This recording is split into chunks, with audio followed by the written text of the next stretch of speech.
The most expensive thing you've ever done wasn't the car, it wasn't the vacation, it wasn't the subscription you forgot to cancel. It was the conversation where you told someone how much money you make. That moment cost you more than you'll ever calculate. Think about the last time your finances came up. Maybe at dinner, maybe you were venting to a friend about your bills, maybe you were sharing a win, just a small one, feeling good about the progress. You thought you were connecting, being real, maybe even being smart about money by talking about it openly. But something else was happening underneath that conversation. Something nobody teaches in school, nothing your parents mentioned, nothing in the personal finance books you've skimmed. Every word about your money is money leaving your account, not metaphorically, mechanically.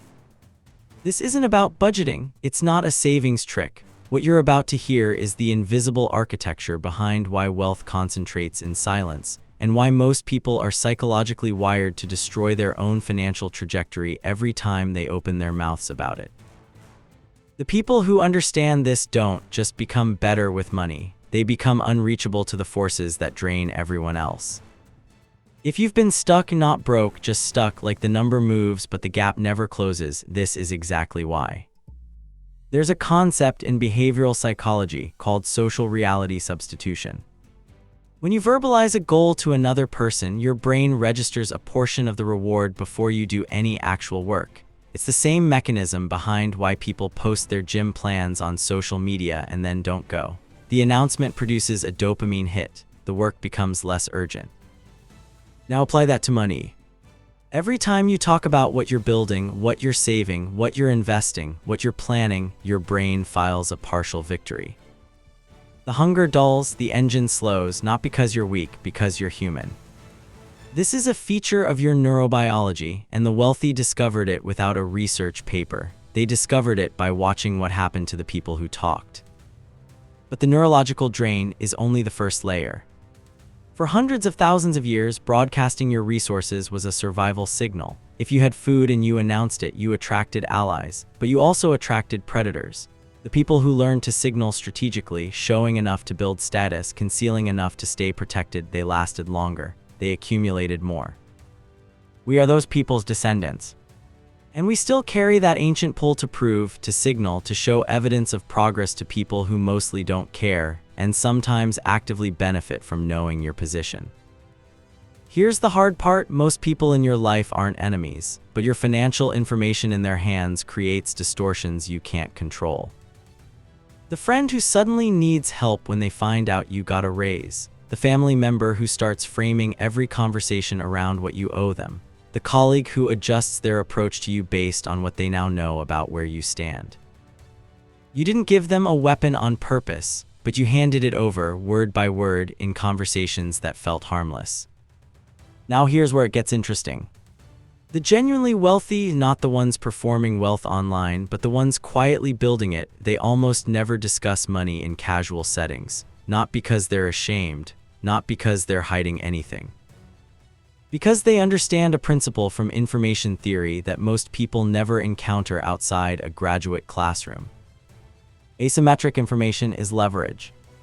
In any negotiation, a job offer, a business deal, a real estate transaction, the side that knows more about the other side's position wins. It's not complicated. It's almost mathematically guaranteed. The moment your financial situation becomes part of the public narrative around you, you lose leverage in every transaction you'll ever have. Your employer knows you need this job, your price goes down. The dealer knows you love this car, your price goes up. The landlord knows you have nowhere else to go, your options collapse. Information moves money, always toward the person who holds more of it. And the wealthy are meticulous architects of their own financial narrative. They don't announce, they don't complain, they don't brag, they operate from a position of informational strength which translates over years and decades into financial strength. Here's what most people miss when they hear this.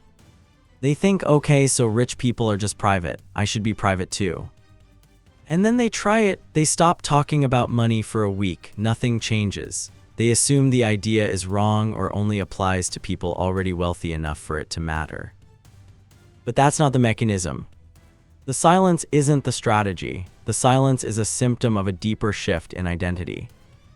When you're obsessed with talking about money, it means money has power over your psychology. It's consuming mental bandwidth, what researchers call cognitive load. Every thought spent narrating your financial situation to others is a thought not spent calculating how to change it.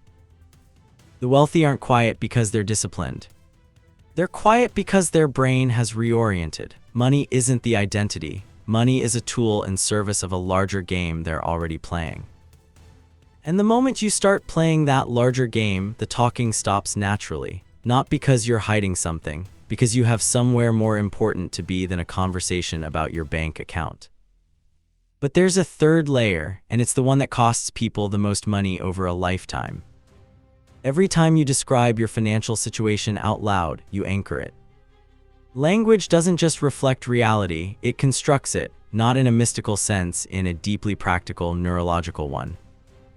When you repeatedly describe yourself as trying to get out of debt, your brain builds architecture around that identity. You become the person who is trying. Your decisions filter through that lens. You make conservative choices. You hesitate at opportunities that would move you forward. The narration becomes the prison. The wealthy rarely use language that defines their current financial state as their permanent financial state. They speak about where they're going, not where they are, and even then, mostly to themselves. There's a concept in high-performance psychology called the prospective identity, the version of yourself you're moving toward. When your internal talk and your social talk aligns with that future version rather than the current one, something neurologically shifts. You start making decisions from that future identity. You stop asking, can I afford this, and start asking, does this fit what I'm building? That is identity-based financial architecture, and it is devastatingly effective. I want to be straight with you for a second. Most people will hear this, feel a sharp recognition somewhere in their chest, and then go back to the same conversations tomorrow. Not because they're lazy, because the pull toward talking about money is almost gravitational. We live in a culture that rewards financial transparency, vulnerability content, open salary databases, public financial struggles turned into personal brands. There's nothing wrong with those things at scale. But at the individual level, every time you broadcast your financial position, you're opting into a game that statistically benefits everyone around you more than it benefits you. And the gap keeps growing. Not because the system is rigged, because the people who figured out the signal, the frequency wealth actually accumulates on, stopped transmitting and started receiving. Here's what nobody tells you. The reason wealthy people don't talk about money isn't the reason you've been given. It's not old money social codes, it's not arrogance, it's not privacy for privacy's sake. It's physics. Energy moves in the direction it's focused, and every time you talk about money, you're diffusing the concentrated energy that builds it. Think about a laser and a light bulb, same electricity. One illuminates a room, the other cuts through steel. The difference is coherence, no dispersion, total focus. The wealthiest people you'll ever meet have turned their financial energy into a laser. Every unit of cognitive, social, and emotional bandwidth goes toward building, not narrating, not performing, not justifying, not explaining. Just building. And the silence around that process isn't cold, it's protective. It's what allows compounding to work, not just in an investment account, but psychologically. The undisturbed idea becomes the strategy. The unspoken goal becomes the obsession. The quiet move becomes the one no one can counter because no one saw it coming. That's the secret, not a product, not a market hack, not a list you can screenshot. A decision about where your words go. From today, every time money comes up in conversation, you have a choice.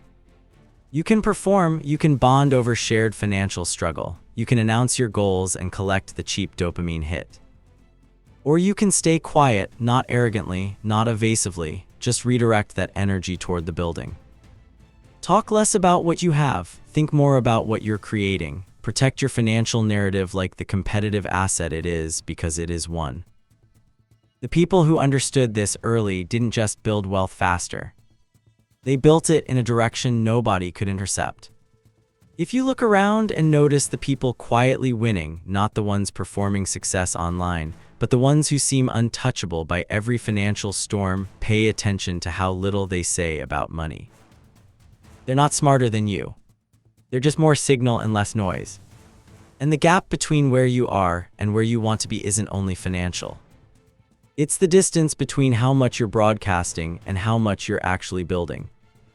Think about that the next time someone asks you how much you make.